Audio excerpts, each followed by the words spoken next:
Give me 3 minutes, I'll teach you how to cook. We have a lighting disaster, but we're gonna figure this out. Okay, first things first. Hot, crazy, just kidding. Here's where most people are cooking, okay? Cooking, we'll call it shit cooking.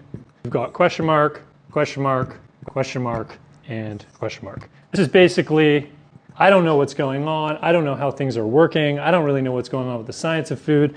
I don't know why dishes taste good. Basically, I'm in the dark, okay? That's most people. Here's where I'm gonna take you quickly.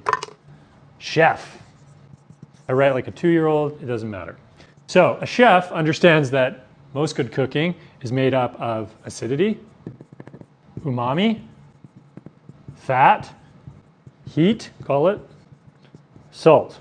There's some other factors which I'll add, but let's just focus on this. We're talking about like Thai food, Indian food, Vietnamese food. Why is that stuff so good? Why does it jump off the plate? Because it hits 5 of these things, 4 or 5 in almost every dish. Acidity, lots of lime juice, lots of palm vinegars. It's delicious, jumps off the plate. Umami, you've got your little dried preserved fishies in there, fish sauce, right? That big kind of full-bodied, brothy, bony, rotten fish flavor that sort of sneaks in there, gives it backbone. You've got fat, things like coconut milk in your curry, big depth, carries the flavor. Fat is such a good conductor of flavor.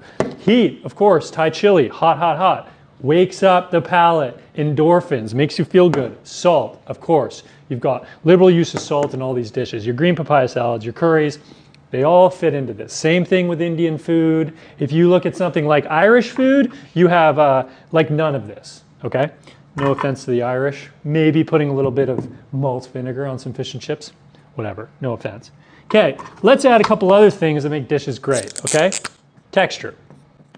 This can be your crunch. This can be your soft and gooey. This can be like when you cut into a fondant or a molten chocolate cake and it goos everywhere and all's good. This can be crispy. This can be flaky. All the things that make pastries delicious. Texture, huge, huge, huge part of cooking, okay? So let's just look at this. If you can make dishes that incorporate these elements, they're gonna taste good and you're probably not gonna need a recipe.